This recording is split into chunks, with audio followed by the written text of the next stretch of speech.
Temática en concreto, un repaso a las noticias de esta semana, que creo que han habido algunas de sumamente interesantes y que van muy conectadas con la temática que estamos presentando. Pero antes, quisiera dar las gracias a Juan Carlos porque hemos conseguido la imagen de un sello que se ha emitido en Uruguay recientemente, que es el 150 aniversario de la masonería del Uruguay. Veis que, bueno, ya lo tienen como una cosa muy normal, ¿no? ¿Por qué tienen que esconderse, no? Y más que ya sabéis que en Latinoamérica es algo que está bastante preponderando, ¿no? No es como aquí, que aún está un poco con tema confuso. Y muy abiertamente pues hacen hasta los sellos. Ya veis el compás, la escuadra, bueno, típico, ¿no? Pero vamos ya a hacer el repaso de las noticias. ¿Tens l'altre? ¿Las noticias primero? Vale. Vamos a empezar día 24 de septiembre en La Vanguardia, que dice: en boca del guía de la Revolución Islámica de Irán, referencia a la concebida conjura judeo-norteamericana que ha empujado al Papa. Desde Al-Qaeda ocuparemos Roma. ¿Recordáis que dijimos ya que esta frase se había emitido, ocuparemos Roma? Pero lo que cabe destacar aquí es como ellos mismos hablan de la conspiración un poco judeo-norteamericana, esta conjunción entre estos dos poderes, ¿no? Vamos a ir viendo más. Aquí tenemos dos cosas destacables.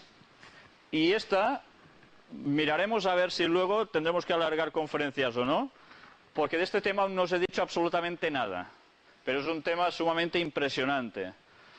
Dice, el otro tema de conversación en el mercado es el gran mitin del Movimiento Islámico de Israel, que reunió el viernes en el-Fahem a 70.000 personas bajo el lema «La mezquita de Al-Aqsa de Jerusalén está en peligro». Ya os he dicho, de este tema no os he citado absolutamente nada, pero si pensáis un poquito, enseguida os daréis cuenta de que si la mezquita de Al-Aqsa de Jerusalén, que sabéis que es esa de la cúpula amarilla, dorada, está en peligro, ¿por qué está en peligro? ¿Quién la amenaza con esto? ¿Qué se quiere hacer si pasa esto? Bueno, este es otro extenso tema que iría sumamente vinculado a toda la temática que estamos tratando, pero ya os lo digo, en principio no estaba previsto tratarlo, al menos que vosotros lo queráis cuando terminemos las conferencias, ¿vale? Vamos a seguir pasando. Un clérigo exhortó a la multitud al decir que el Papa está unido a Bush para reeditar las cruzadas. No está mal lo que dice. ¿Qué más podemos ver aquí? Y este nos va a servir un poco ya como de introducción al tema de hoy.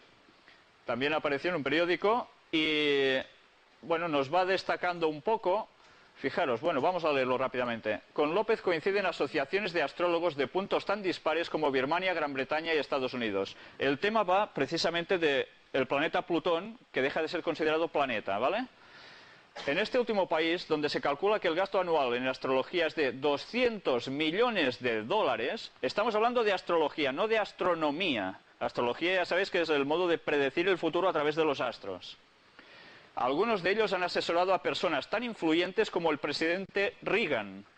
Como explicaría años más tarde Donald Reagan, jefe de gabinete de esta administración entre 1985 y 1987, no hubo decisión política del que fuera hombre más poderoso del mundo, desde la elección de fechas para cumbres bilaterales a el día y la hora del juramento presidencial, que no se consultase con la astróloga del matrimonio, Joan Kigley.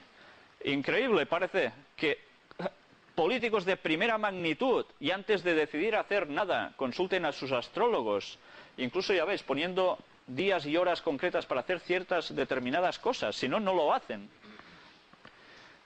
En esta otra página, también continuación del mismo tema, dice, para responder a esta cuestión debemos recordar que el zodíaco, conocido por todos, tiene su origen en Mesopotamia hace, ¿cuánto? Unos 5.000 años. O sea que cuando vosotros cogéis una revistita o un periódico donde hay horóscopos, o sabéis de gente que va a que les tiren las cartas o adivinen el futuro a través de los astros, etcétera, pensad que esto no es un invento reciente, ni de hace 100 años, sino que ya viene de hace 5.000 años. Y no es un dato que yo diga, sino que ya aparece en periódicos. Vamos a ver más cositas. Sin embargo, la astrología está lejos de ser una anécdota. De hecho, es un negocio importante, global y millonario, avalado por más de 54 millones de entradas en Google. Esto es en Internet, gente que consulta cosas, que incluyen información y venta de libros, cartas astrales, predicciones personalizadas, webs de astrólogos.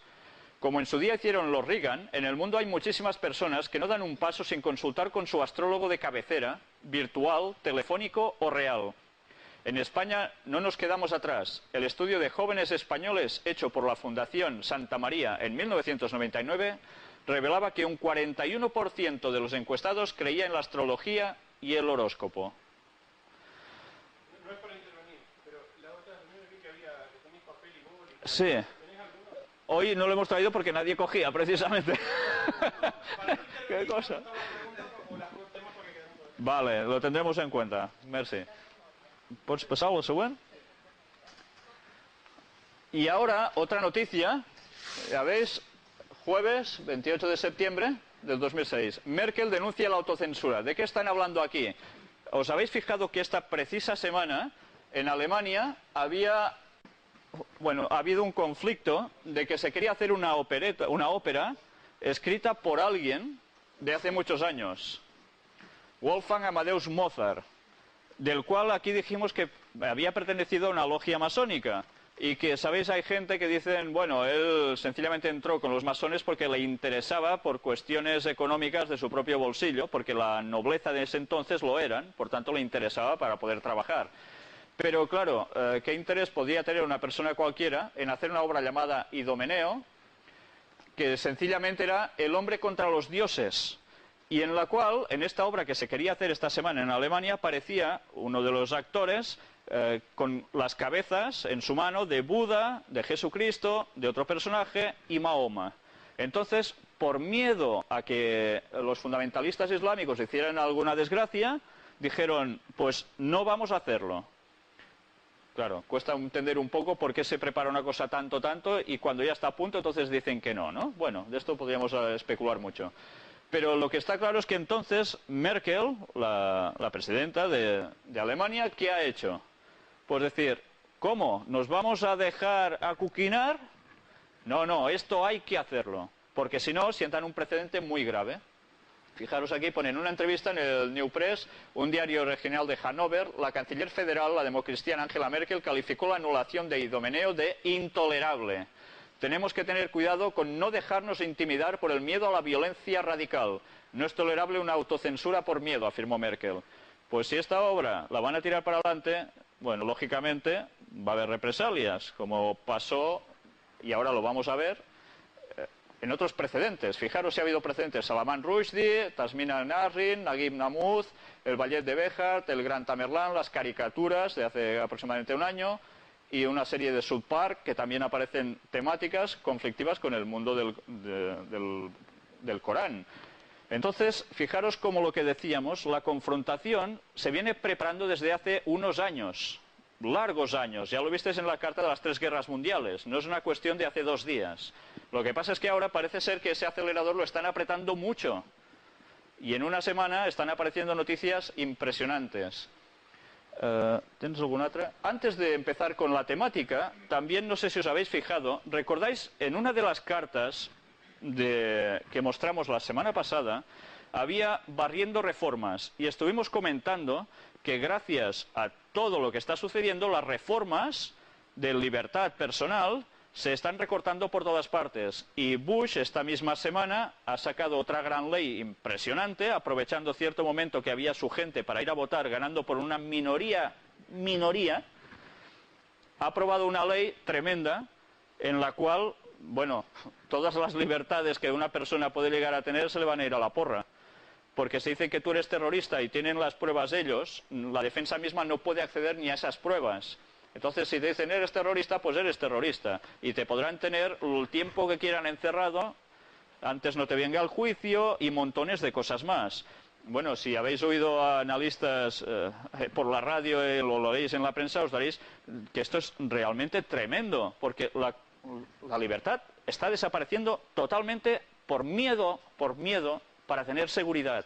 Y este es su juego, como habíamos dicho anteriormente, ¿no? Pues bien, no sé si me dejo alguna otra noticia. Bueno, quería sí. Sí, abans d'això. Antes de esto sí, ha habido otra noticia hoy, no sé si lo habéis visto, el segundo de Al Qaeda, que ha dicho algo muy interesante. ¿Alguien sabe qué han dicho? ¿No? Bueno, pues ha dicho, entre otras cosas, se ha puesto contra Bush, le ha tratado de mentiroso, pero además se ha puesto contra el Papa y le ha dicho charlatán. En catalán lo han traducido como un bocamoll, una boca mojada, o sea, que dice cosas que se las tendría que callar, un charlatán. Entonces, claro, fijaros cómo poco a poco, o muy deprisa, el fuego se está acrecentando. Por tanto, tarde o temprano esto va a hacer ¡pum! Las calderas, cuando les pones tanto fuego, al final revientan, ¿no? Pues es lo que se está preparando. Y ahora ya vamos a adentrarnos en la temática de hoy, que como os dije, va a tratar exclusivamente sobre profecías, y sobre profecías cumplidas. Antes vamos a pasar aquí una noticia que apareció en una encuesta anterior, en 1995, fijaros. Jóvenes y crédulos, decía. El 22% de los jóvenes españoles creen los profetas y elegidos, y el 33% manifiestan fiarse de los horóscopos, según el informe de Juventud en España 2000, elaborado por el Instituto de la Juventud.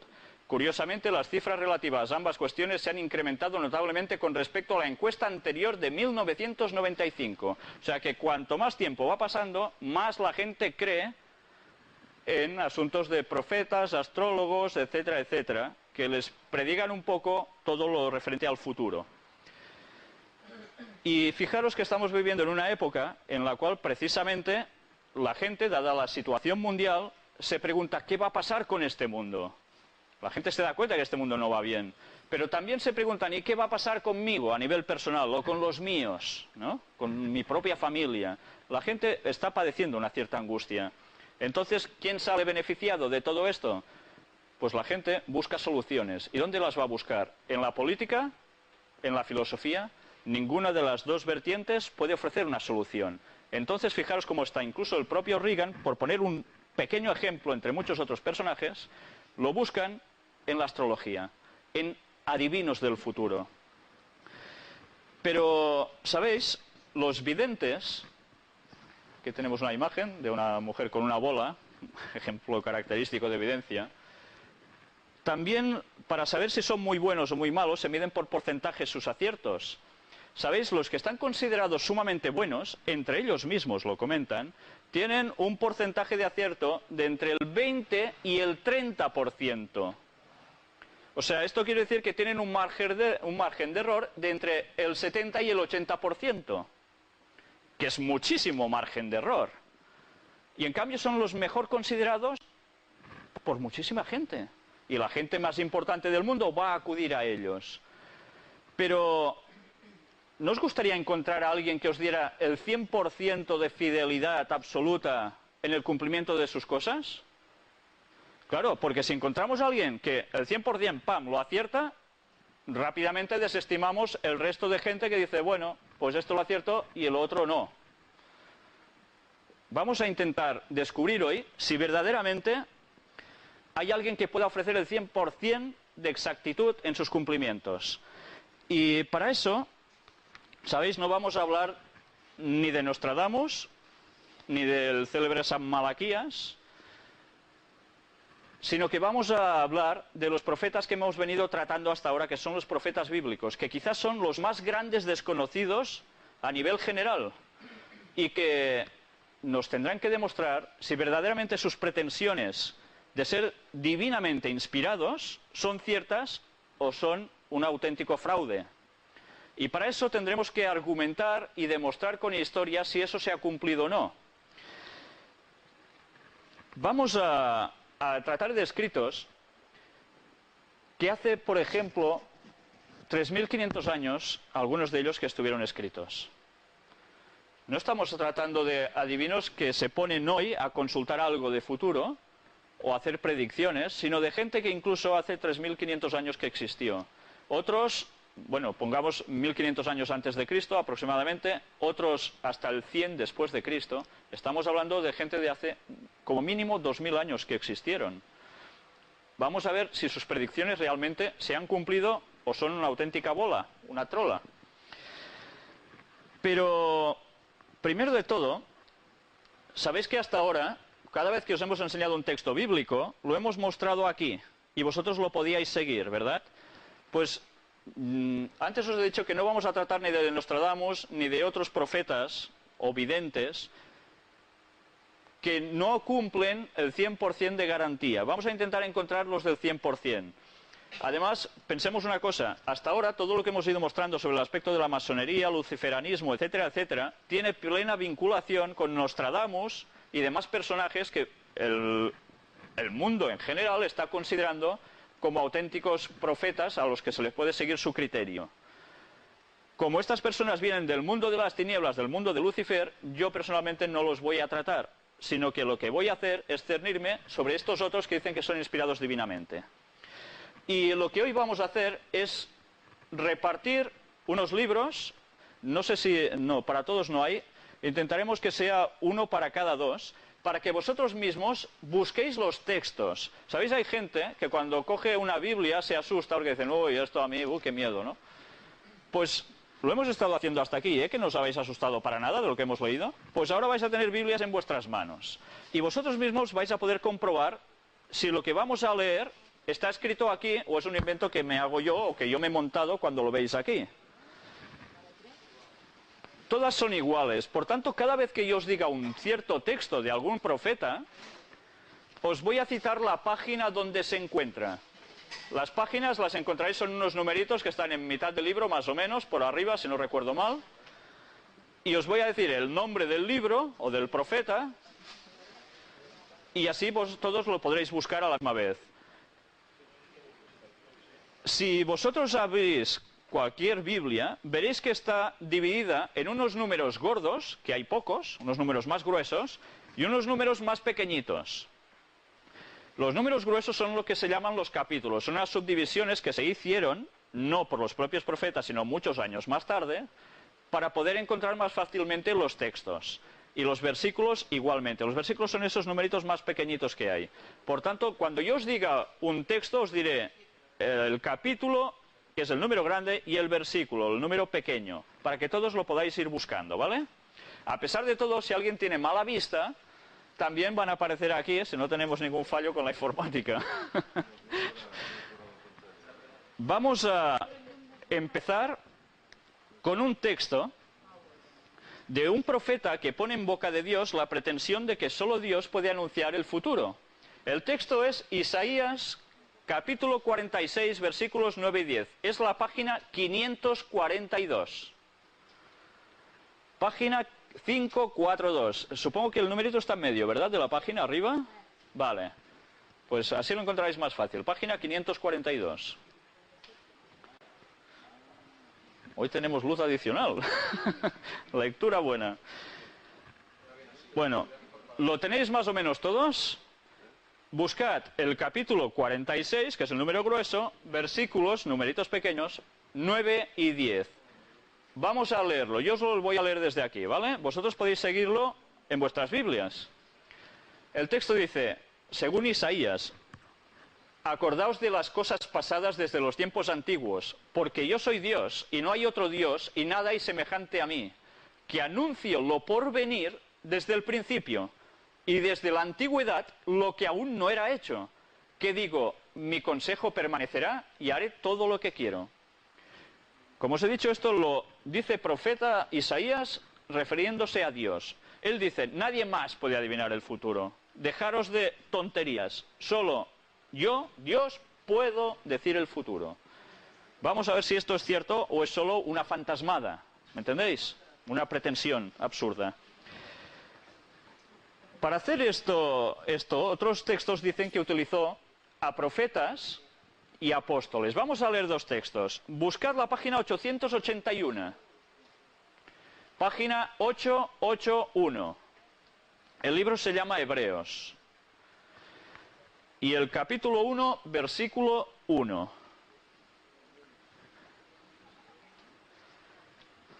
¿Tenéis todos la página 881?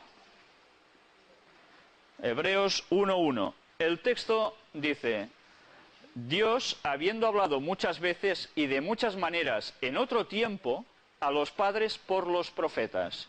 ¿Veis? Los profetas eran los utilizados, dice Dios, para dar su mensaje. Pero ¿quién más aparte de profetas en la antigüedad?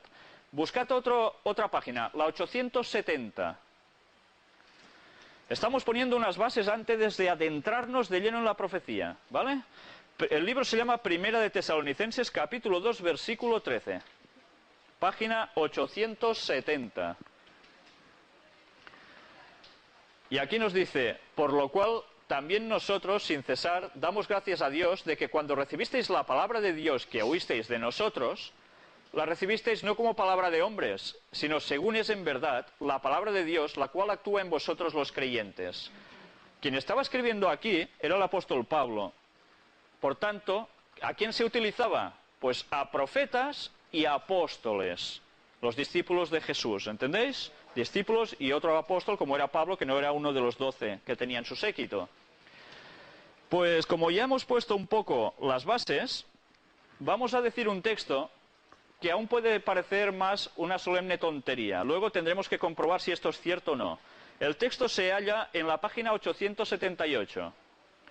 Si buscáis vuestras páginas, 878. El libro es Segunda de Timoteo, capítulo 3 y versículo 16.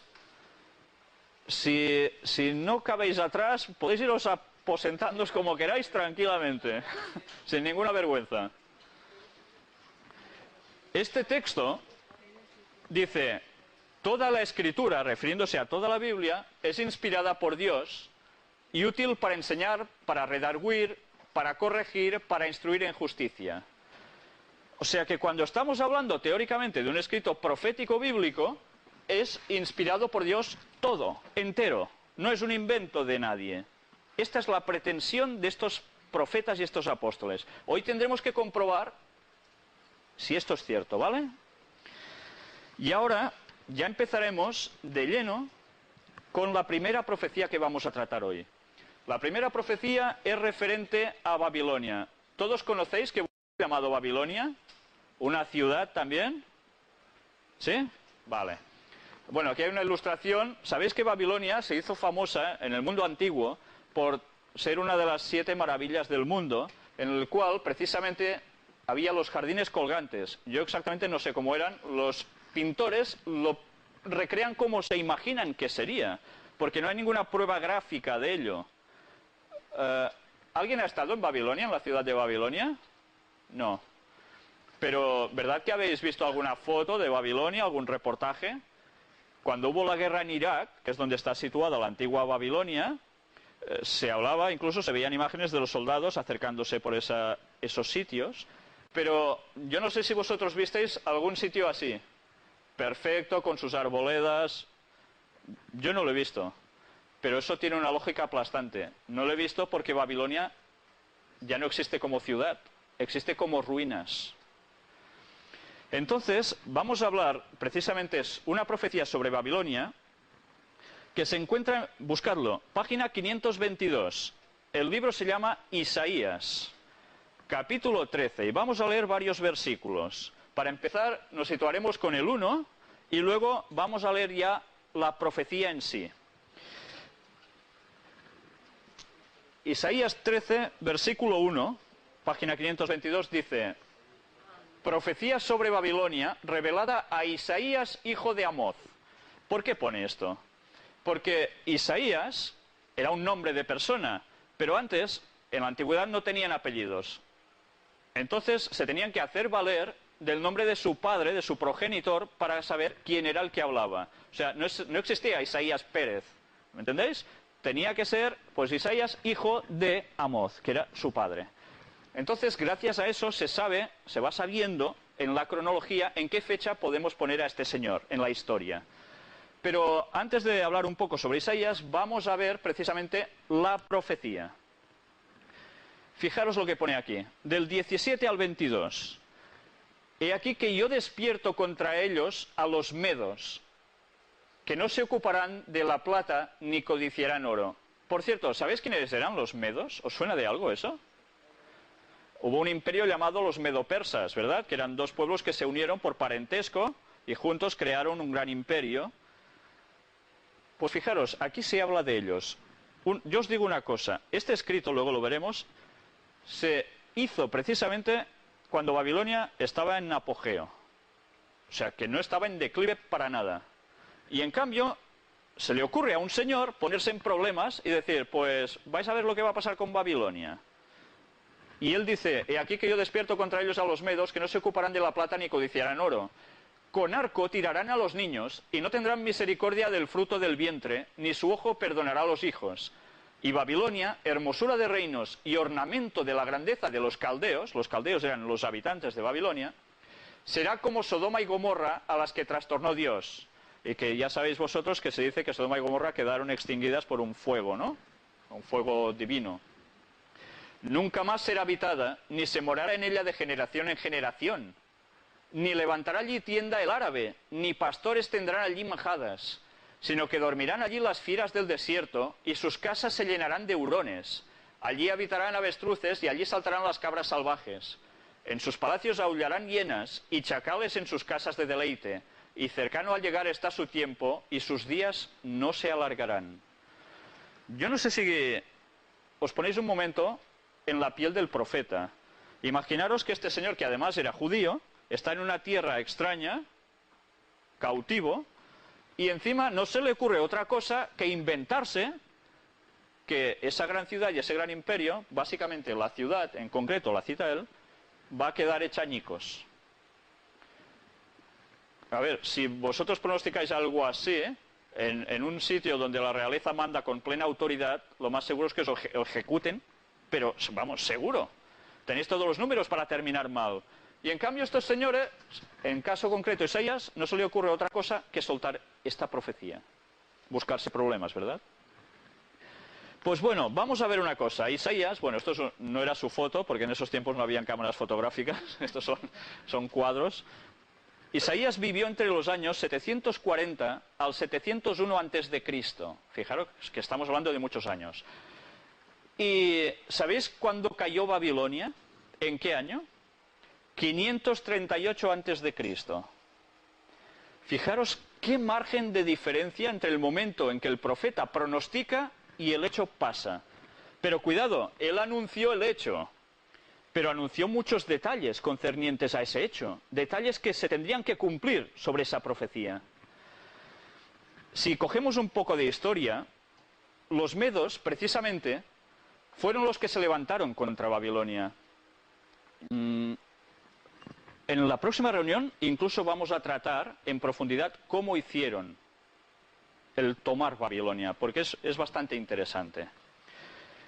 Y ahora yo quiero contaros un relato de qué encontraron los arqueólogos cuando llegaron a las ruinas de Babilonia. Pues se encontraron precisamente con el problema de que los trabajadores árabes no se querían acercar allí. ¿Sabéis por qué? Pues porque la llamaban, yo no sé si lo pronuncio bien, vosotros me corregiréis, Mudjelibe. ¿Es correcto? Seguro que no, mire, pronunciado por mí seguro que no. Bueno, que traducido es la derrocada, o sea, es derrumbada totalmente. ¿Y por qué no se querían acercar allí? Este señor era un asiriólogo llamado Layard. Después de visitar el emplazamiento de Babilonia en el año 1845, hizo una descripción detallada entre la que se encuentran los siguientes párrafos. Esto es lo que escribe este señor. Y recordad mientras leemos esto lo que habéis leído en vuestros textos, ¿vale? 1845 escribe: montones informes de escombros cubren por muchas hectáreas la superficie del terreno. Por todas partes se ven fragmentos de cristal, mármol, cerámica y ladrillos con inscripciones, mezclados con aquel suelo salitroso y blanquecino, originados por los restos de antiguas moradas, y que impide y destruye la vegetación, haciendo del sitio de Babilonia un lugar desolado y un horrible desierto. Los búhos, los cuales son de una variedad grande y gris y se hallan a menudo en grandes bandadas, surgen de los escasos matorrales, y el inmundo chacal acecha entre los surcos. El montículo estaba lleno de grandes huecos.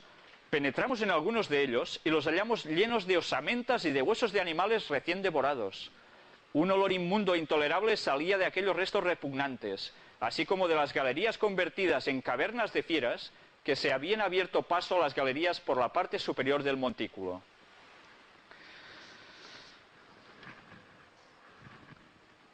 ¿Os recuerda esto lo que habéis leído en los textos? Babilonia quedaría como escombros, morada de chacales, de animalillos, de fieras. Y esto que pasó hace tantos siglos, un profeta lo acertó muchos años atrás, y encima, curiosamente, en el año 1845 alguien escribe cuando llega allí lo que ve. Pero cuidado, ya veis que Babilonia como ciudad se ha vuelto a reedificar. ¿Vuelve a existir Babilonia como tal? No, sigue habiendo las ruinas. El texto decía que nadie más va a vivir allí. O sea que si a vosotros ahora se os ocurre ir y poner allí vuestra casita, vais a tirar esta profecía por tierra. Yo me pregunto, ¿por qué después de tantos años aún nadie lo ha hecho? La profecía, si es cierta, se va a seguir cumpliendo. ¿Entendéis?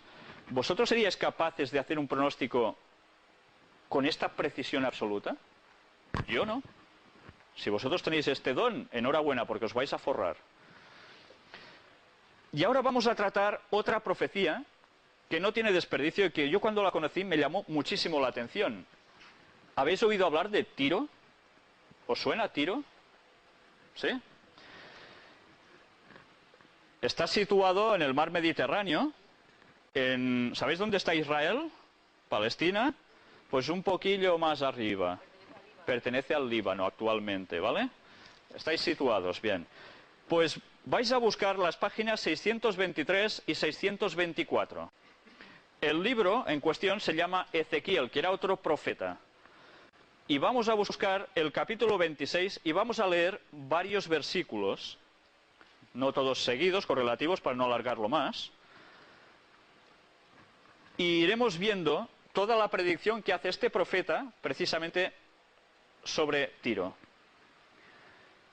¿Lo tenéis?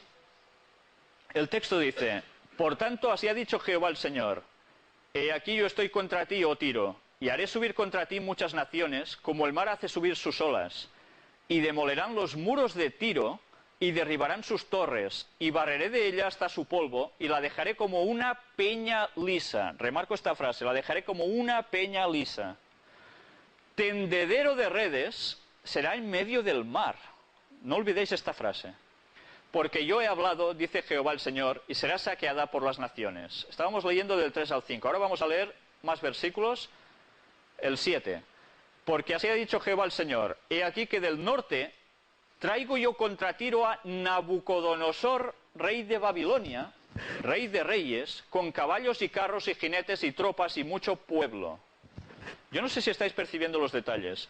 El profeta además se atreve a decir quién va a atacar Tiro, aparte de cómo va a quedar Tiro.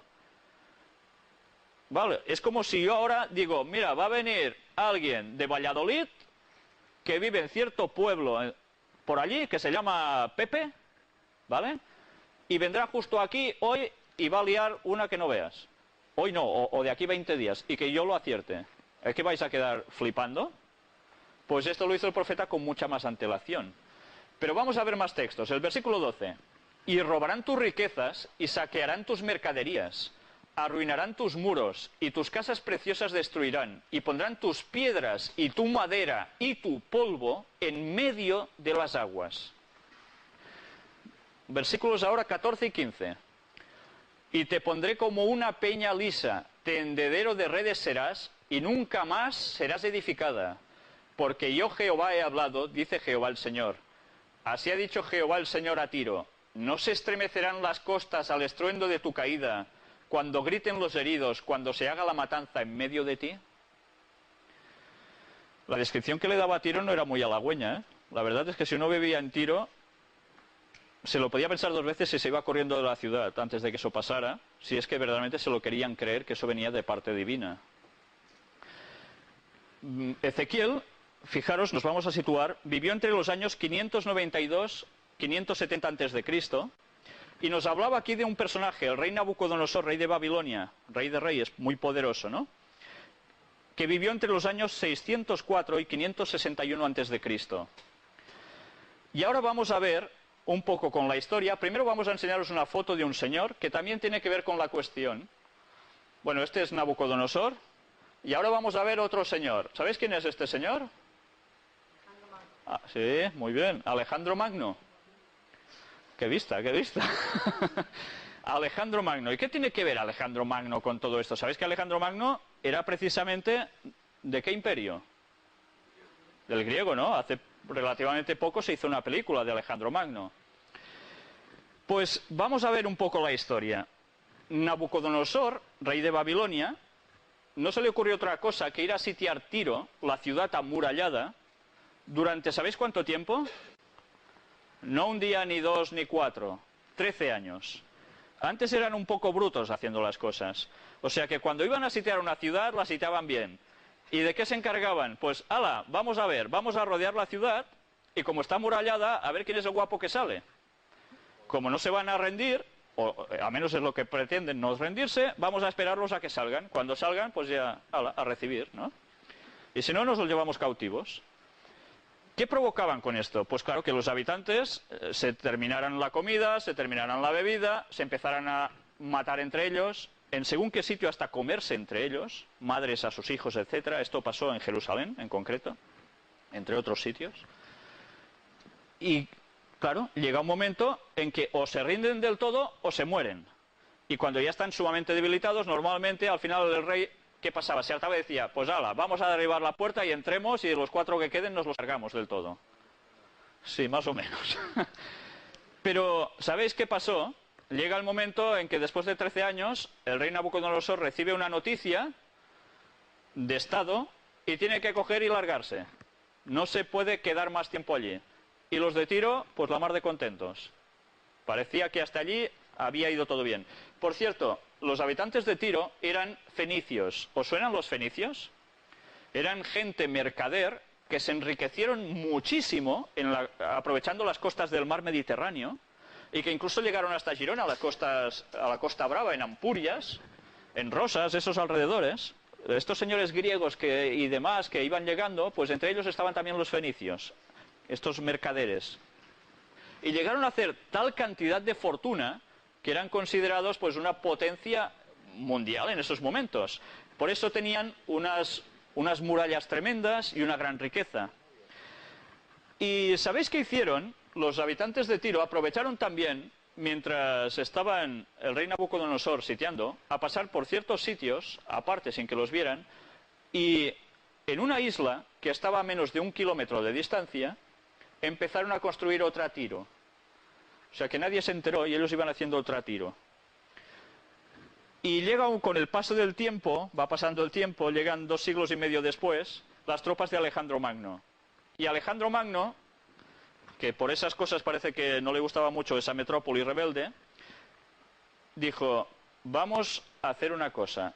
Como ahora todos se han ido a la isla y viven allí, vamos a coger toda la ciudad que está en la costa, la vamos a destruir. ¿Y qué vamos a hacer? Claro, hasta allí no vamos a llegar a esa isla, nos tendremos que mojar un poco los tobillos, ¿no? Pues ¿qué haremos? Todos los escombros que tengamos los vamos a ir poniendo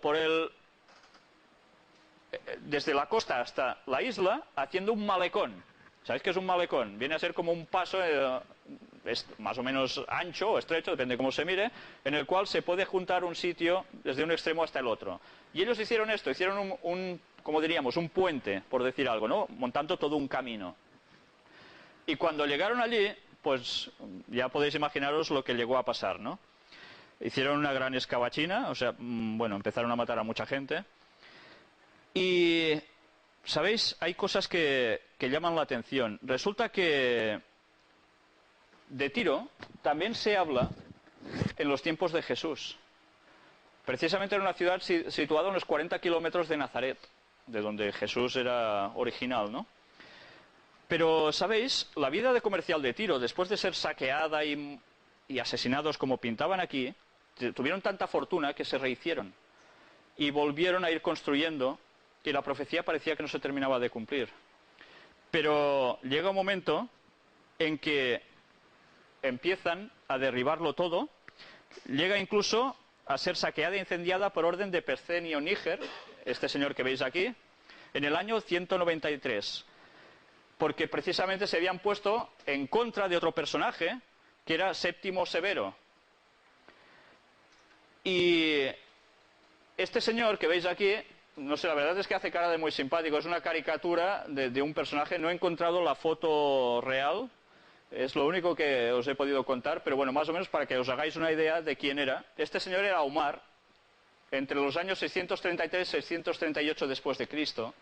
Erigieron una muralla enorme que parecía inexpugnable, pero luego vinieron los cruzados en el año 1224, lo conquistaron y finalmente llegaron los turcos en el año 1291 y aún hicieron más. Pero ¿sabéis qué pasó? La ciudad de Tiro quedó tan arrasada que la convirtieron literalmente en una peña lisa y jamás fue reedificada. La otra parte de Tiro sí, que sabéis, con la guerra del Líbano precisamente ha salido también en las noticias, pero la otra parte de Tiro jamás volvió a ser edificada. Y sabéis, yo pude ver un documental hace aproximadamente unos 5 años en televisión donde aún se veía Tiro como una peña lisa, auténticamente lisa. Pero cuidado, había un detalle muy importante en la profecía. ¿Sabéis para qué serviría, decía el texto? Para que los pescadores tendieran sus redes. ¿Vale? Y allí, pues, ¿qué se tendrían que dedicar a hacer? Pues a remendar las redes, ¿no? Pues precisamente las imágenes que yo contemplé eran eso. O sea que después de tantos años, la profecía sigue cumpliéndose. Y esa parte de Tiro jamás ha vuelto a ser edificada. ¿Cómo un profeta podía saber todo esto con tanta exactitud? Hubo un viajero y anticuario llamado Thomas Bruce, que era conde de Elgin, y fue a Tiro en busca de algún objeto suyo de interés. Y allí se encontró el hombre con unas columnas hundidas, que parece ser que las olas las terminaban de abatir, y en sus notas dejó lo que él presenciaba. Vamos a leerlo. La sola curiosidad me indujo a pasar por Tiro, y fui el triste testigo del cumplimiento de las profecías. 2 miserables pescadores, después de haber recogido algunos pescados, acababan de tender sus redes sobre las rocas de Tiro. Y eso mismo lo seguí viendo yo muchos años después. Y sigue siendo un hecho habitual ahora. Si vosotros ahora fueseis a Tiro y os pusieseis a vivir allí, esta profecía se va a la porra también. Con lo cual, todo el pasado no serviría de nada y sería todo en el conjunto una mentira. ¿Veis la importancia incluso de hasta el último detalle? Si nosotros no percibimos que se cumple en cada detalle, no nos damos cuenta de la magnitud del cumplimiento de una profecía así, con miles de años. Y hoy en día Tiro sigue siendo una ciudad bastante moderna, dentro de todo, después de ciertos ataques. Pero bueno, vamos ya a cambiar y vamos a tratar con su vecina, Sidón. Sidón está, vamos, casi al lado de Tiro, más o menos, aproximadamente. Y bueno, esto es Sidón. Veis aquí que hay restos antiguos. Vamos a hablar de una profecía que se encuentra en la página 626. El libro también es Ezequiel, el mismo profeta de antes. Y el capítulo es el 28. Vamos a leer versículos del 20 al 23.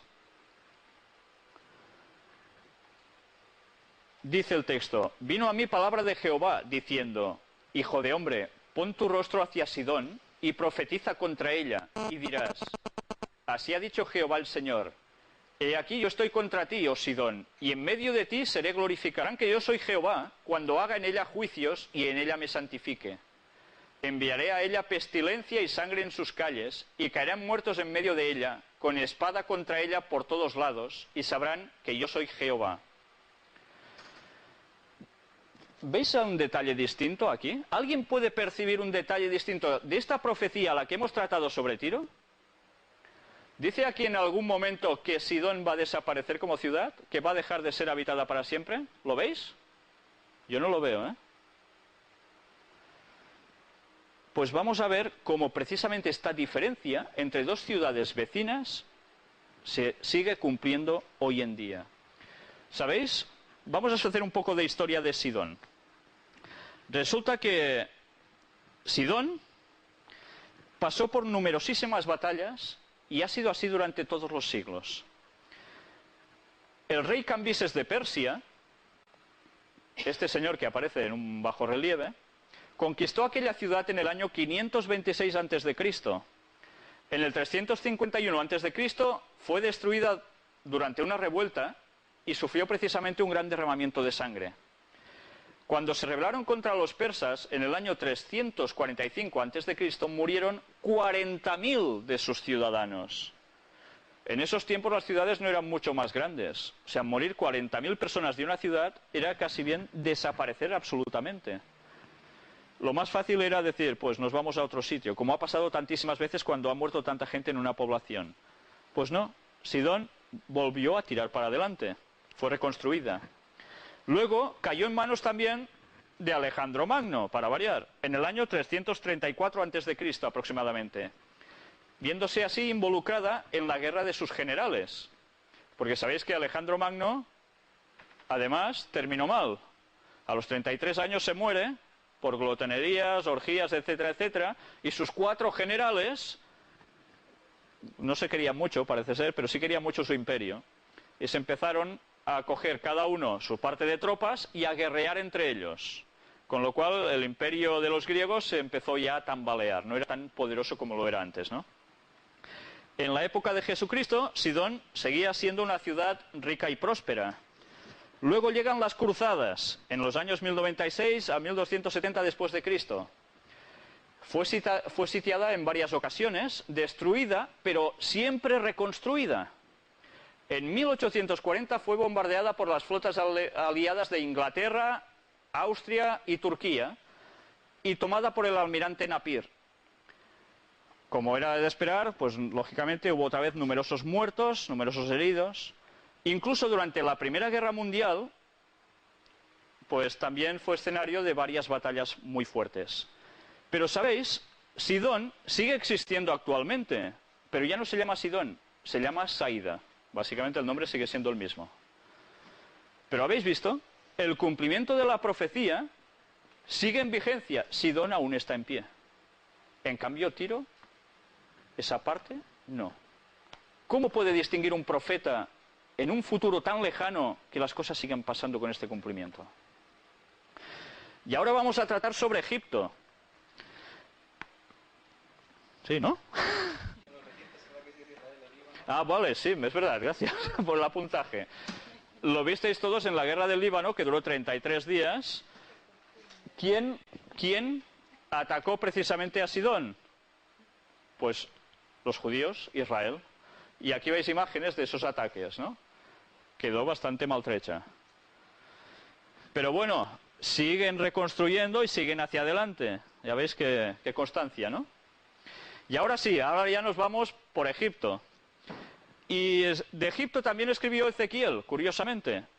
En vuestras páginas, estarán en las páginas 626-627, capítulo 29, versículos 9 y 10, y luego seguiremos leyendo otros textos. Dice, y la tierra de Egipto será asolada y desierta, y sabrán que yo soy Jehová, por cuanto dijo, el Nilo es mío, y yo lo hice. Una cosa, ¿por qué Dios dice que el Nilo es mío y yo lo hice? Porque sabéis que los egipcios tenían al Nilo como una divinidad absoluta, era el que les daba la vida. Entonces, ¿qué quiere decir con esto? Que él está por encima de los dioses egipcios, que tenían un montón, y entre los cuales destacaba uno que era el dios Sol, del que tanto hemos hablado en estas conferencias, demostrando su vinculación con la masonería, ¿vale? Sigue diciendo, por tanto, he aquí yo estoy contra ti y contra tus ríos, y pondré la tierra de Egipto en desolación, en la soledad del desierto, desde Migdol hasta Sebene, hasta el límite de Etiopía. Vamos a leer también versículos 14 y 15. Y volveré a traer los cautivos de Egipto, y los llevaré a la tierra de Patros, a la tierra de su origen, y allí serán un reino despreciable. En comparación con los otros reinos, será humilde. Nunca más se alzará sobre las naciones, porque yo los disminuiré para que no vuelvan a tener dominio sobre las naciones. Y en el capítulo 30, versículos 12 y 13 dice, y secaré los ríos, y entregaré la tierra en manos de malos, y por mano de extranjeros destruiré la tierra y cuanto en ella hay. yo Jehová he hablado. Así ha dicho Jehová el Señor, destruiré también las imágenes y destruiré los ídolos de Memphis, y no habrá más príncipe de la tierra de Egipto, y en la tierra de Egipto pondré temor. Yo no sé si os habéis ido quedando con los detalles de este texto. Nos dice cosas realmente impresionantes.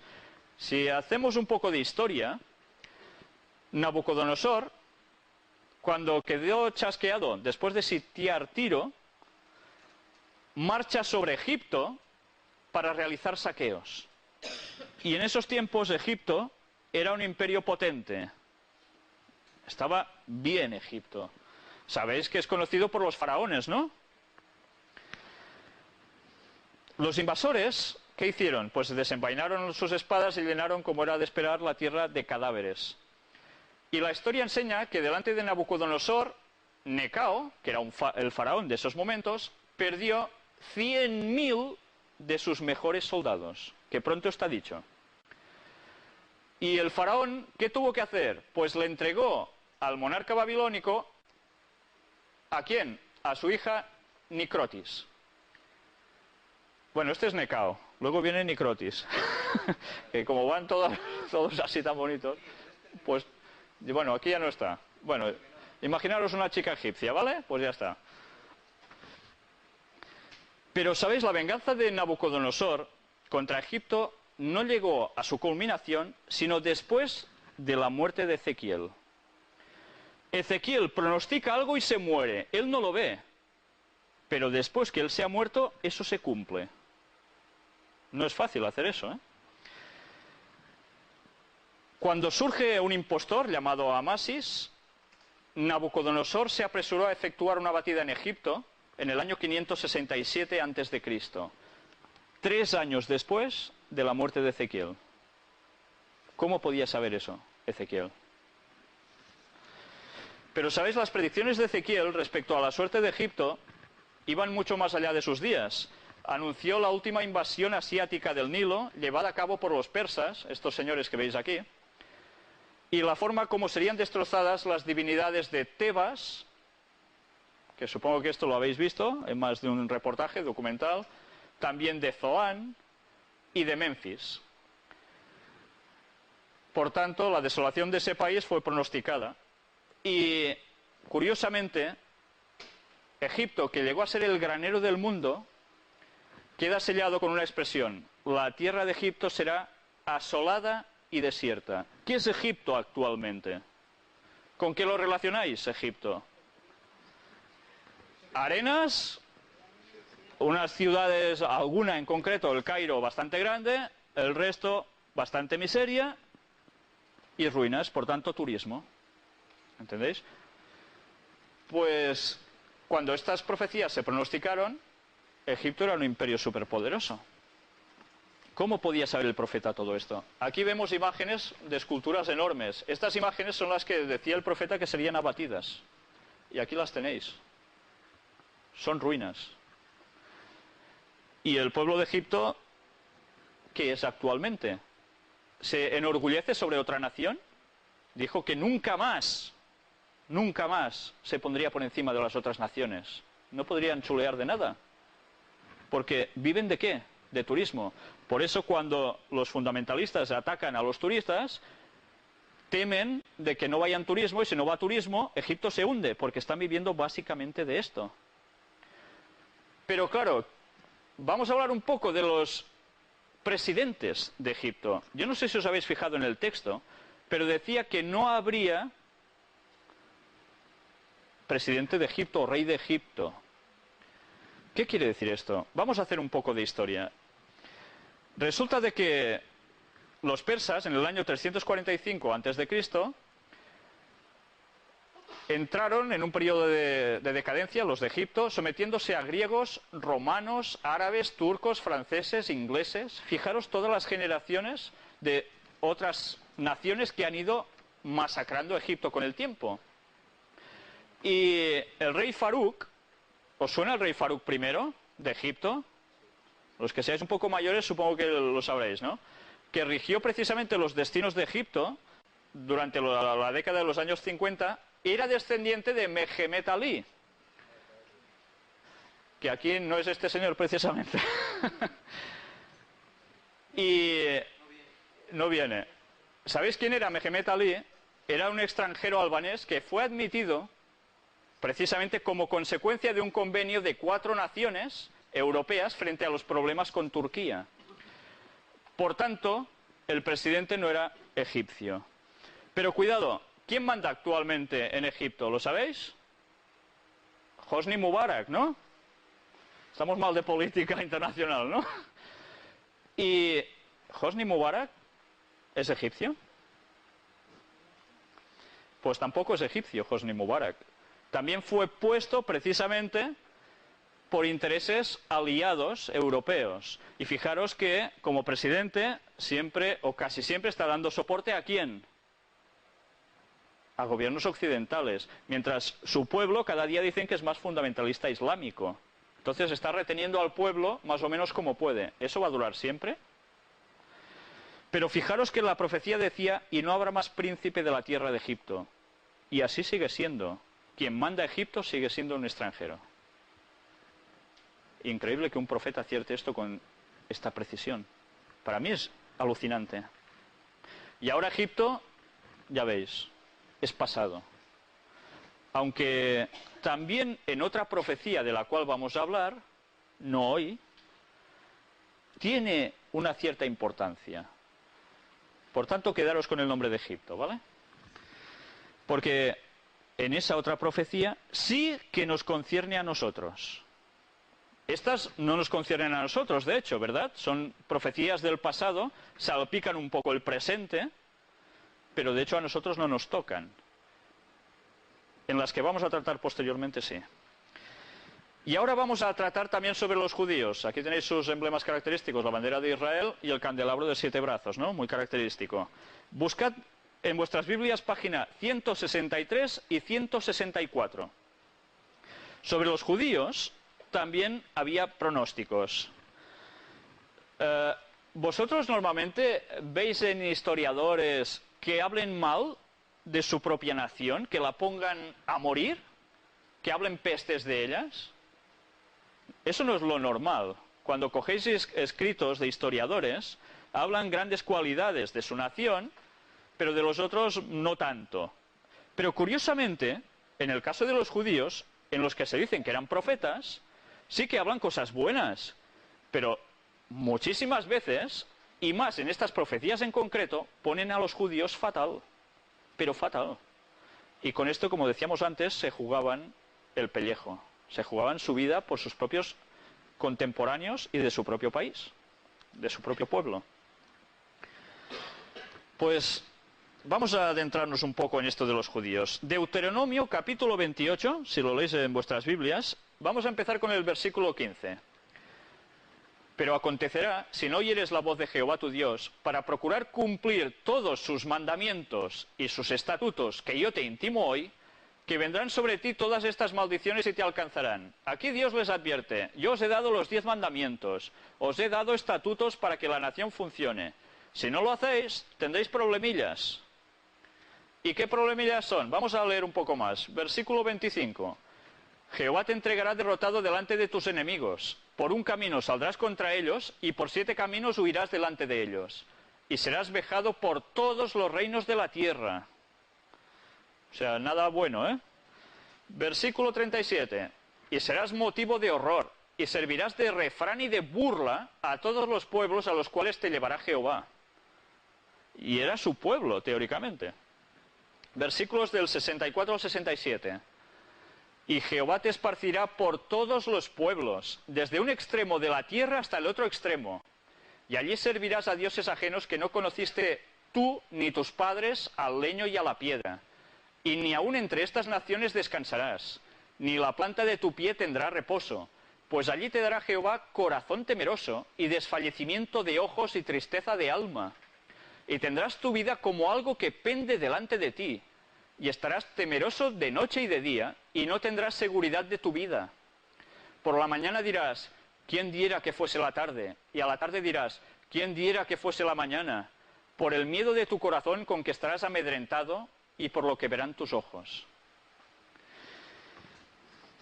Esta profecía fue escrita por Moisés en el año 1500 antes de Cristo. Estamos hablando de una profecía escrita hace 3500 años sobre su pueblo, los judíos.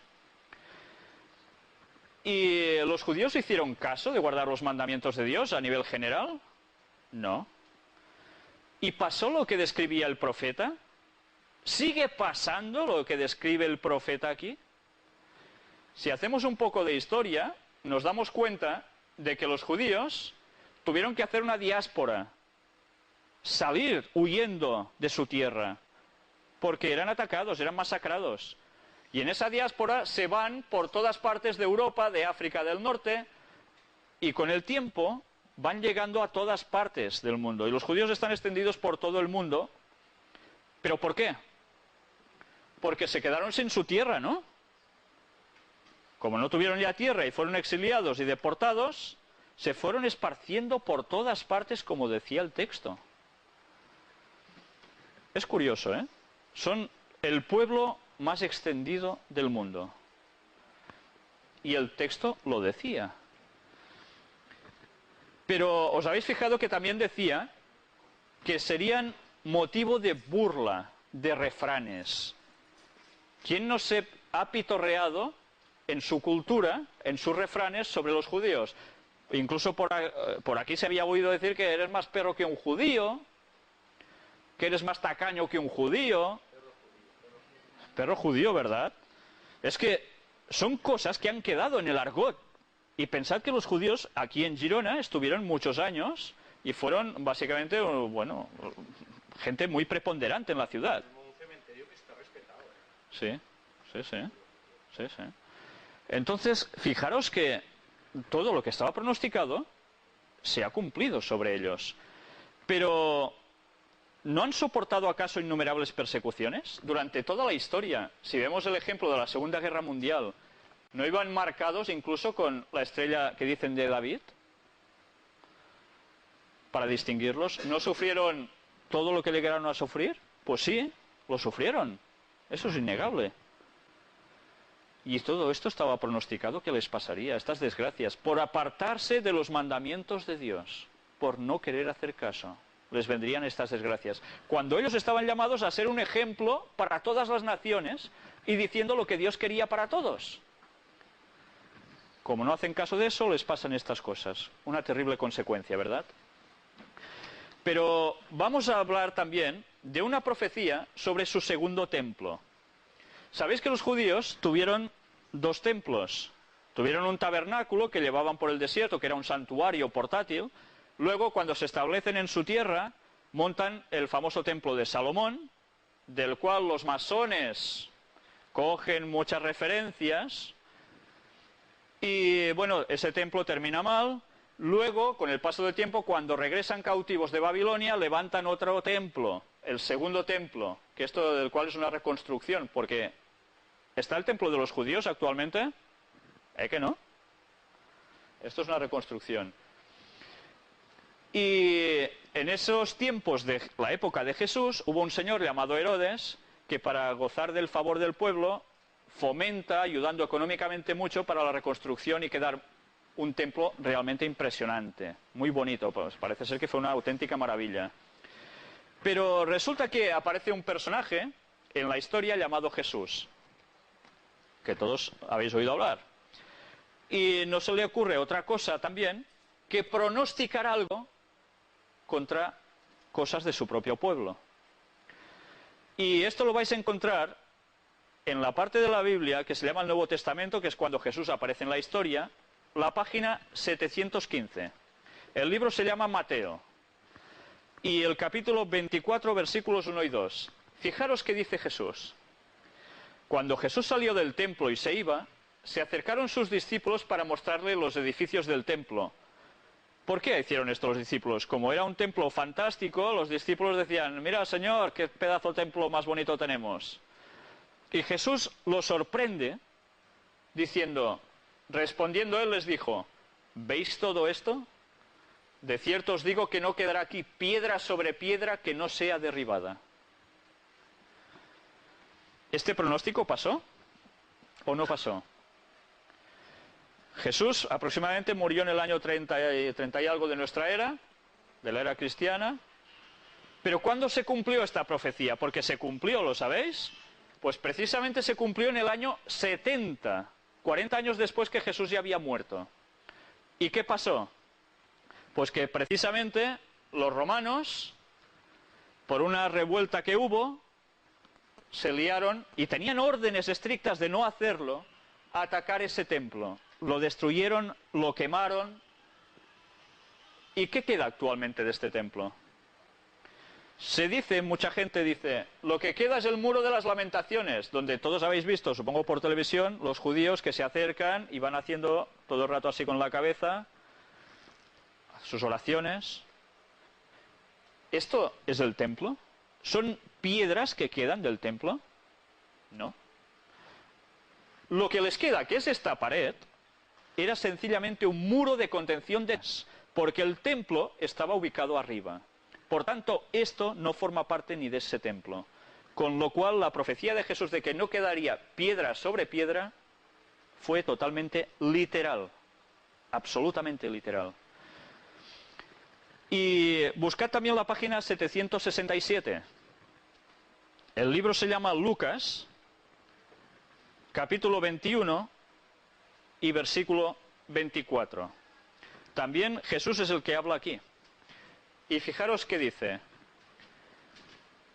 y caerán a filo de espada, y serán llevados cautivos a todas las naciones. ¿Pasó esto o no pasó? Pues sí, Jerusalén fue atacada, fue masacrada con espadas. ¿Y qué pasó con la gente? Que los que sobrevivieron fueron llevados cautivos a todas las naciones. Jesús lo pronosticó y se cumplió. Ezequiel había hecho algo parecido. Jesús entra más en detalles incluso hablando de su templo, ya veíais, ¿no? Luego, la segunda parte de este versículo no tiene ningún desperdicio. Y Jerusalén será hollada por los gentiles. ¿Quiénes son los gentiles? En el pensamiento judío, gentil es todo aquel que no es judío. Por tanto, seamos de donde seamos, cubanos, chilenos, de Madagascar, de la India, de Teruel, de donde queráis, todos somos gentiles para ellos, si no son judíos. ¿Cómo? Somos muy gentiles. O sea que Jerusalén tenía que ser hollada, dice, hollada, sabéis qué significa, ¿no? Por gente que no era judía. Hasta que los tiempos de los gentiles se cumplan. ¿Qué quiere decir esto? Recordad esto, porque esto es profecía. Y de esto vamos a tratar también, si queréis, junto con el tema que os había dicho antes. Eso solo si queréis después de terminar las conferencias que hay previstas. Pero esto no tiene desperdicio porque esto sí que nos va a afectar a todos. Pero a todos, de eso nadie se va a librar. Pues todo pasó tal como estaba escrito en las profecías. ¿Sabéis? El análisis que hemos estado haciendo aquí, un poco resumido, son escritos de profetas que dicen no una sola profecía o dos, como hemos podido mostrar aquí, sino de cientos de profecías. En la Biblia hay cientos de profecías. Lucas 21, 24. Y todas ellas se han cumplido a la perfección. Son los únicos videntes que han demostrado tener el 100% de infalibilidad. Por tanto, ¿por quién creéis que, si pienso un poco, me voy a regir yo? ¿Por los que tienen un margen de error del 70-80% siento los mejores? ¿O por gente que me ofrece el 100% de fiabilidad? Sinceramente voy a ser un poco pelandrusco si no me voy al 100% de fiabilidad, ¿me entendéis? Pero ¿sabéis? Los profetas no solo se dedicaron a pronosticar futuros, no solo hicieron eso. ¿Sabéis que también dieron anticipaciones científicas? Vamos a tratar un poco sobre unas cosas que la ciencia no ha ido descubriendo hasta que han pasado un montón de años. Y estaban escritas en la Biblia. Buscad la página 405. El tema es la gravitación universal. ¿La Biblia hablaba de la gravitación universal? El libro en cuestión se llama Job. Capítulo 26 y versículo 7. el texto dice, Él extiende el norte sobre vacío, cuelga la tierra sobre nada. Otras versiones dice sobre la nada directamente. Claro, nosotros leemos esto en el año 2006 y dices, ya, ¿y qué? Esto lo sabe hasta, vamos, un niño recién nacido casi cuando ha ido al cole, ¿no? Sí, ¿es que sí? Pero, ¿sabéis? Esto fue escrito por Moisés, también 1500 años antes de Cristo, y hablaba sobre un personaje llamado Job, que era anterior al pueblo judío incluso. O sea, de un chorro de años tremendos. Y en boca de este personaje está poniendo que Dios extiende el norte sobre vacío y cuelga la tierra sobre la nada. Pero ahora que nosotros estamos en el 2006, tendríamos que retroceder un poco mentalmente. Todos habéis hecho algo de historia. Y si repasamos un poco, hubo una cultura de la cual nosotros somos partícipes y herederos totalmente, que es la cultura griega, ¿verdad? Con sus filósofos, sus matemáticos, etcétera, etcétera, y que está súper bien considerada, aún actualmente. Pues los griegos, que eran los señores tan listos ya en esas épocas de Sócrates, Platón y compañía, ¿sabéis qué decían? ¿Sabéis cómo se aguantaba la tierra, según ellos? Por un tío cachas, súper fuerte, llamado Atlas. Y soportaba el peso de todo el mundo, ¿eh? Muy fuerte debería ser el muchacho, ¿eh? Debería entrenar mucho más que nosotros, ¿eh? Pues esta era la cultura griega, la mejor que ha conocido la historia, se dice. Otras culturas decían que se sostenía sobre pilares, ¿vale? La Biblia, 1500 años antes de Cristo, decía que la Tierra colgaba sobre la nada, por tanto nos habla de la gravitación universal. Es curioso, ¿eh? Pero vamos a ver más cositas. El número incontable de estrellas. A ver, vosotros ahora, también, que habéis ido a colegio, también decís, ¡buah, las estrellas no se pueden contar! Y algunos, no sé si vosotros lo habéis hecho de pequeños, y quizás no de tan pequeños, salís al campo y decís, 1, 2, 3, 4, mira esa. Y empezáis a contarlas un poco así, ¿no? Pues no habéis sido los primeros que han hecho este intento, ¿eh? No habéis sido los primeros. Pero vamos a hablar de una profecía que se encuentra en la página 581 de vuestras Biblias, y es escrita por un profeta llamado Jeremías. El capítulo es el 33 y el versículo el 22.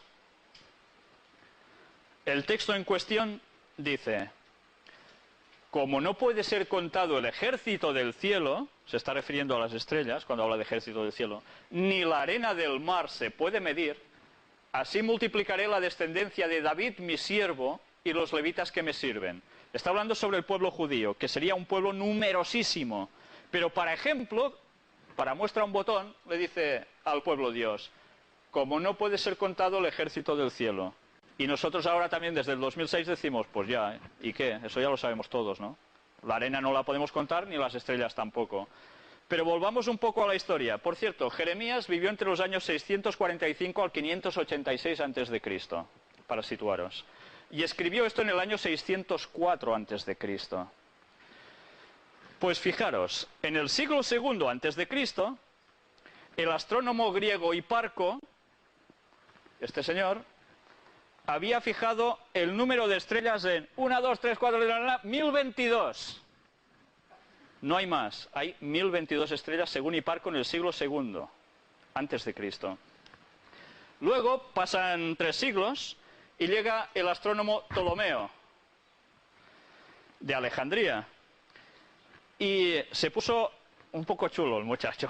Se enorgullecía de añadir a su catálogo 4 estrellas más. Tenía mejor vista, se ve el muchacho, no lo sé, pero contó 4 estrellas más. Y sí, se añadieron a su catálogo oficialmente, ¿eh? Pero luego, claro, ¿qué pasa? Llega un señor llamado Galileo Galilei que inventa ¿el qué? El telescopio un poco ya bien hecho. Y este señor, ¿qué dice? Pues, ¡hola! ¡Qué montón de estrellas que se ven que a simple vista no veía yo, ni nadie! Y se da cuenta de que hay muchas más. Pero él tampoco dice de que sean infinitas o no. Y actualmente, gracias a qué, sabemos que las estrellas son infinitas, que no podemos llegar a contarlo. ¿Cómo dices? Sí, las estrellas se ven sin telescopio, pero con telescopio ves aún más, ¿no? Ya, pero hombre, hasta contar 100 yo puedo contarlas sin gafas. ¡Qué suerte! Yo sin gafas ni una, tú. Pues Galileo Galilei hizo el descubrimiento del telescopio un poco bien hecho y vio muchas más, ¿no?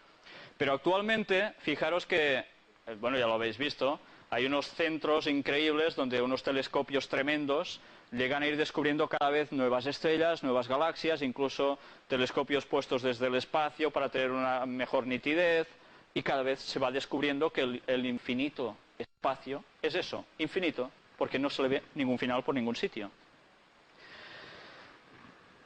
Pues ya veis cómo Jeremías se anticipó bastante, ¿no? En palabras de Dios, no suyas, de Jeremías. Porque una cosa es curiosa, nunca ningún profeta bíblico dice que habla porque él es el más listo de todos, sino que dice que lo que dice es porque Dios se lo ha dicho. Esto hay que tenerlo en cuenta. Es la gran diferencia entre los videntes que están montando el mundo actualmente, donde van políticos y demás que decíamos antes, y el profeta bíblico, nada que ver. Al final podréis hablar, para no alargar más, ¿vale?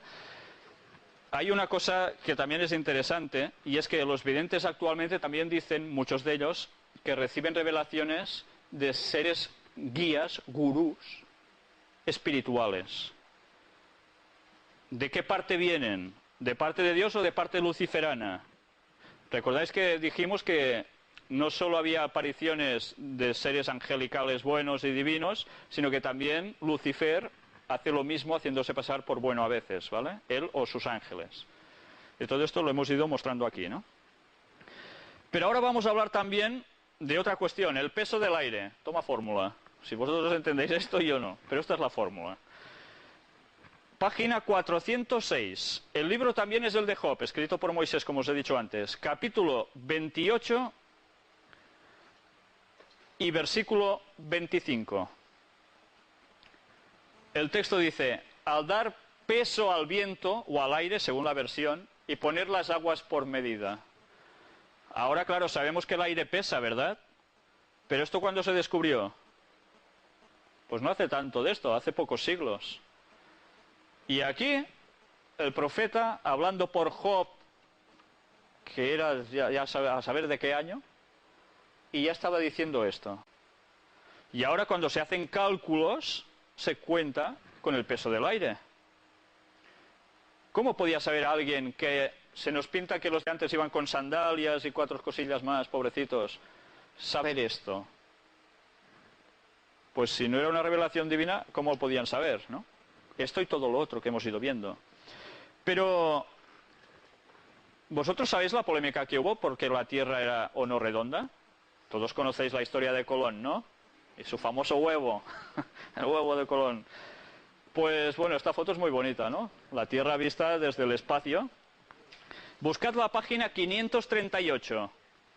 Volvamos al profeta Isaías, que como veis no solo cita pronósticos en el futuro, sino que además escribe sobre otras cuestiones. Isaías 40, versículos 21 y 22. Página 538. Como os he dicho, vivía entre el 740 y 701 a.C. ¿No sabéis? ¿No habéis oído? ¿Nunca os lo han dicho desde el principio? ¿No habéis sido enseñados desde que la tierra se fundó? Él está sentado sobre el círculo de la tierra, cuyos moradores son como langostas. Él extiende los cielos como una cortina, los despliega como una tienda para morar. ¿Qué dice el versículo 22? Él está sentado sobre ¿qué? Sobre el cuadrado de la tierra, ¿no? El círculo de la tierra. Bueno, pues vamos a hacer un poquillo de historia. Vamos a ver. En la Edad Media, ya lo sabéis que se creía que la tierra era plana. Recordáis que en Galicia hay el Cabo Finisterre, en el otro extremo de España, y los marineros decían, uy, este mar puede ser terrible, pero claro, allí se termina. ¿Y donde se termina qué pasa? Pues que el agua hace ¡guau! Y barco que pasa por allí ¡guau! Y a saber dónde va. Porque la tierra era plana. Este era el concepto que había. La Torre de Hércules en extensión, ¿no? Que es el fin, la Torre luego lo comentáis, ¿vale? No quiero ser impertinente, pero es porque nos hemos de ceñir un poco, ¿vale? Tendremos tiempo. 10 minutos, vamos acelerando. Luego, resulta que los griegos, los señores tan listos, decían, la tierra tiene forma de tambor, de cilindro, decía otro, y que solo se podía habitar por encima, porque claro, si habitabas por debajo te caías. ¿Eh? Ahora decimos, qué absurdos, ¿eh? Pues estos señores han sido los célebres durante tantos y tantos años y aún se ponen como ejemplo para nosotros hoy en día, ¿no? De gran civilización e intelecto, apartados de Dios. ¿Veis la diferencia? Estando con Dios se dicen cosas ciertas, estando sin Dios se dicen burradas. No todo, por supuesto, pero eso puede pasar. Y ahora vemos este señor. ¿Quién es? Ni idea. Platón. Y el señor célebre Platón, que gracias a él se debe que la inmortalidad del alma, este concepto, haya entrado en el mundo cristiano, que no es bíblico, y eso podríamos hablar otra vez, en otra cuestión, en otro momento, decía que la Tierra era cúbica, y era Platón, ¿vale? Pues, ¿cómo es la Tierra? Redonda. ¿Y por qué Cristóbal Colón se empeñó en decir, pues si yo me voy por aquí, voy a dar la vuelta y vuelvo al mismo sitio? ¿De dónde lo sacó Cristóbal Colón esto? ¿Que el hombre era más sabio que todos? Pues Cristóbal Colón, aparte de ser quien era estudioso de las profecías. Y él leyó el texto que hemos leído antes. Y se lo montó para hacer lo que hizo. Y ahora todos sabemos que la Tierra es redonda y de eso ya no lo duda nadie. Si queréis un poco achatada por los polos, pero círculo de la Tierra, ¿vale? Entonces, concluyendo, podemos decir que de profecías podíamos tratar muchísimas, solo nos hemos concernido a las ya cumplidas, y quizás podéis decir, bueno, pero claro, estos son historias pasadas, pero era necesario, entiendo yo que era necesario, tratarlas, porque si comprobamos que esto no son tonterías, que se han cumplido, y con un margen de error tremendo, un margen de años tan grande, y con una exactitud tan impresionante, que ahora pienso yo, ¿y si estos profetas han escrito profecías de hoy? ¿Van a ser ciertas o no van a ser ciertas? Si antes no me han engañado, ¿lo van a hacer para las profecías que hay que nos afectan a nosotros hoy? Y que muchas están pasando y no sabéis que son profecía. Pero, ¿y las que vienen en el futuro? Porque, ¿sabéis? De profecías de futuro hay. Pero no creáis que de un futuro de aquí 80.000 años. No, no.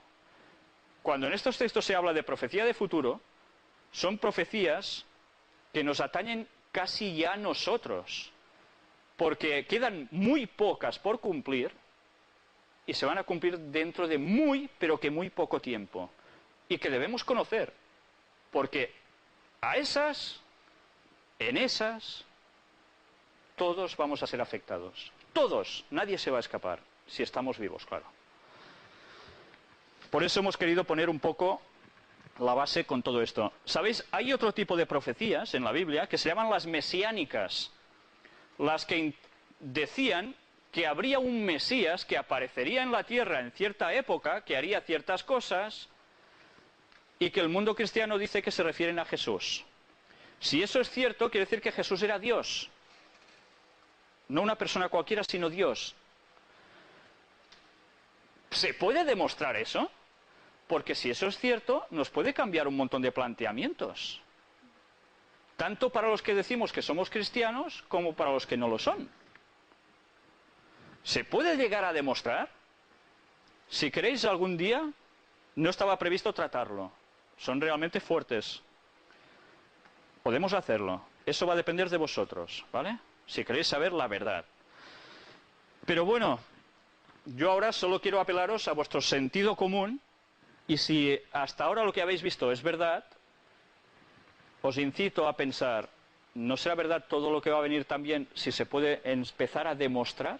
¿Sabéis? Cuando vamos a hablar de profecías presentes y futuras, cuando os he dicho que están muy cercanas las futuras, de algunas de ellas ya se están viendo plenos indicios. Plenos indicios, que si nosotros conocemos lo que va a pasar, sabremos ligarlo con lo que está empezando a pasar ahora. Y eso lo debemos conocer. La próxima conferencia es sobre Daniel 2. Daniel es un libro de la Biblia. Vamos a hablar específicamente de un solo capítulo. No sé si habéis visto antes en la presentación de la temática de hoy, de las profecías, un dibujito de una estatua de un señor que estaba así, muy chulo él. Vamos a hablar sobre eso. Y vais a ver que es una profecía que abarca pasado, cuidado, presente y, atención, futuro cercano. Y es quizás, para la gente que empieza a ponerse en profecías, una de las más tremendas que hay para darse cuenta de que no todo pasa porque sí. Esa es la estatua que os decía en cuestión. Gracias. Por tanto, aquí termina el asunto. La próxima reunión ya va a ser de profecías que se están cumpliendo ahora. Y si podemos ya, también hablaremos de las futuras. ¿Vale? Ahora damos paso ya a quien quiera hablar. ¿Se ha acabado, Cinta? Quedan 4 minutos de cinta. Tenemos micrófono para que podáis intervenir y todo. Ahora no quiero, vale. Y si queréis formular alguna pregunta que no os atrevéis a decirlo en público, lo queréis pasar por escrito, también la semana que viene, si queréis, lo respondemos, ¿vale?